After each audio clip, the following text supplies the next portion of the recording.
자, 오늘은 여러분들이 정말 많이 기다리시는 내년 1월 말에 출시하는 갤럭시 S24의 비교적 최근 유출분 소식들을 좀 가지고 왔고요. 24 울트라, 디자인적인 측면은 23 울트라와 크게 다르진 않아 보이는데 이 전면 디스플레이가 꽤나 플랫하게 나오는 걸로 알 수가 있어요. 우리 이제 10대, 20대 분들이 이런 디자인을 보면 어떻게 생각할까? 개인적으로 좀 궁금하기도 해요. 갤럭시 S24 기본 라인의 디자인으로 보이고요. 많이 알려졌다시피 이 옆면, 테두리 이쪽 부분이 아이폰 같이 좀 바뀌긴 해요. 근데 비교적 최근 아이폰이 아니라 제가 언뜻 봤을 때는 아이폰 4S나 5S 때 느꼈던 그런 마무리라고 저는 보이거든요. 여러분들은 어떻게 생각하세요? 카메라 쪽 마감은 지금과 크게 다르지 않는 것으로 보이고요. 갤럭시 S24와 갤럭시 S24 플러스는 엠버 옐로우, 코발트 바이올렛, 마블 그레이, 오닉스 블랙. 색상이 이게 뭐가 어려워. 색상이 옐로우면 옐로우, 바이올렛이면 바이올렛인데 저희도 이제 고객님들한테 색상 안내 이런 걸 해야 되기 때문에 제품이 나오면 항상 색상을 좀 외우거든요. 항상 어렵습니다, 외우기가.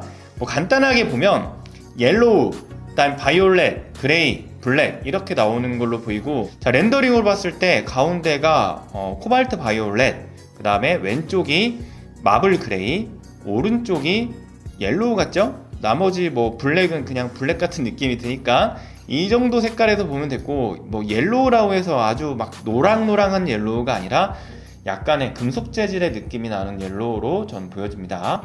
색상은 그래도 나쁘지 않은 것 같아요. 항상 갤럭시가 최근에 색상들은 잘 뽑기 때문에 예쁘게 나올 것 같습니다. S24 울트라의 렌더링 디자인인데 제가 아까 말씀드렸다시피 후면의 디자인은 크게 다르지가 않아요. 근데 정말 궁금한 게 이 앞에가 전면이 어떻게 마감을 했을까. 엣지가 완전히 사라지지는 않는다고 하는데 최소한으로 만들어서 결국에는 이제 삼성에서도 엣지 디자인은 아니다 이렇게 생각을 좀 한 것 같아요. 그래도 엣지가, 제가 23 울트라를 사용하고 22 울트라를 썼는데 엣지가 있어야지만 조금 그립감이 그나마 좀 괜찮거든요. 근데 너무 각져버리면 가뜩이나 좀 넓은 모델이라 또 약간 크게 느껴지기도 해요. 그래서 엣지 부분이 없어지는 게 그렇게까지 막 좋다고만은 볼 수는 없는데 사용성에서는 분명히 엣지보다는 이제 플랫한 디자인이 좀 더 좋기 때문에 이렇게 변하는 것 같아요. 자, S24 울트라에는 티타늄 프레임이 탑재될 것으로 이제 예상이 되고 있고요. 요즘에 아이폰 15 프로에도 티타늄으로 나오잖아요. 삼성과 애플이 뭔가 소재에 대한 좀 전쟁을 하고 있는 것 같습니다.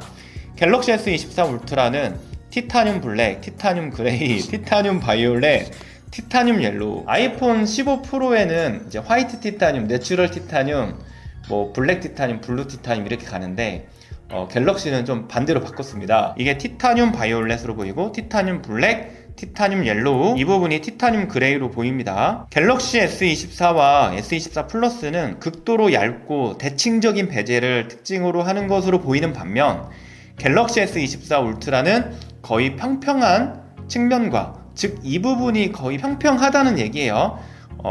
평면 스크린을 갖춘 사각형 프레임을 특징으로 하는 것으로 보이는데요. 유출된 내용으로 보면 색상이 일치하는 S펜 스타일러스가 있는 것으로 보인다고는 합니다.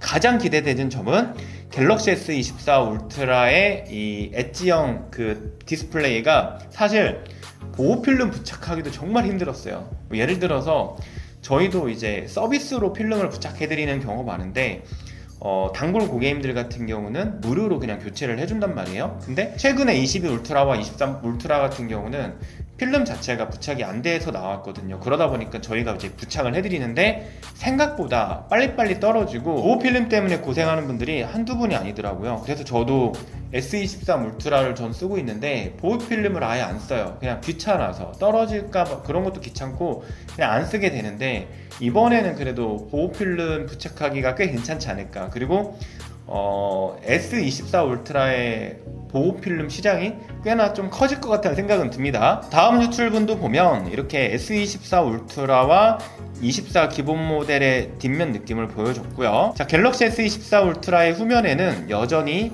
2억 화소의 기본 카메라가 탑재될 거고 12메가픽셀의 초광각 카메라, 3배 광학 줌이 가능한 10메가픽셀 망원 카메라, 5배 광학 줌이 가능한 50메가픽셀 기본 카메라 등 4개의 카메라가 있다고 합니다.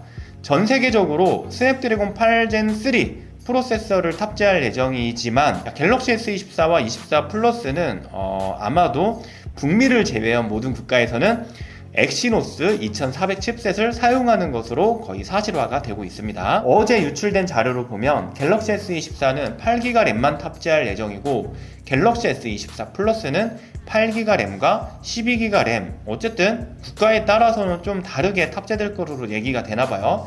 갤럭시 S24 울트라에는 저장 공간 관계없이 12기가 램으로 제공된다고 합니다. 갤럭시 S24 울트라는 256기가, 512기가, 1TB의 내장 스토리지를 갖고 출시되는 것으로 전해졌고 24 기본 모델은 128, 256, 512, 23하고 똑같죠. S24 플러스 역시도 256, 512 이런 식으로 출시된다고 합니다.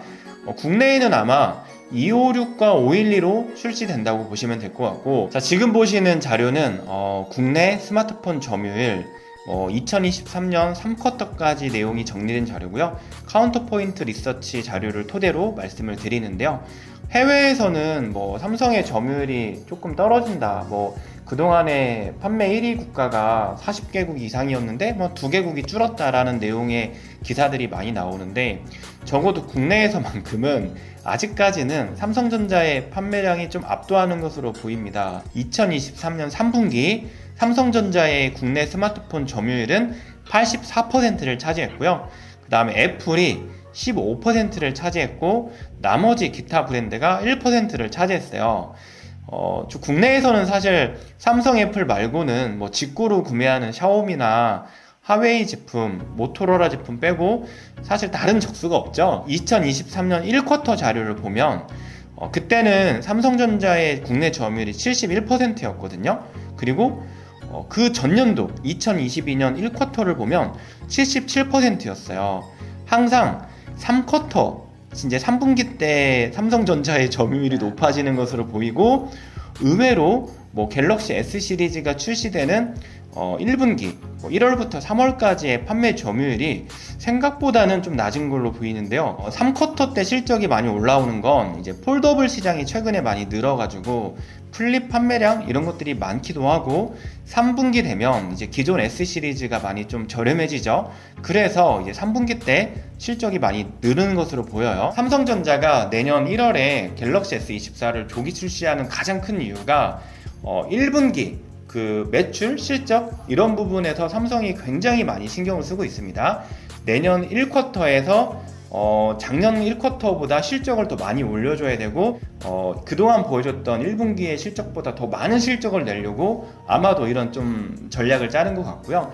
그리고 대부분 3쿼터 때는 이제 폴더블 시장이 또 있으니까 아무래도 점유율, 매출 이런 걸 굉장히 많이 신경을 쓰는 것으로 보입니다. 앞으로도 갤럭시 S24에 유출된 정보들을 그때그때 정리할 예정이니까요. 갤럭시 S24의 출시 때까지 폰킴과 함께 해주세요. 오늘 영상도 시청해주셔서 고맙습니다.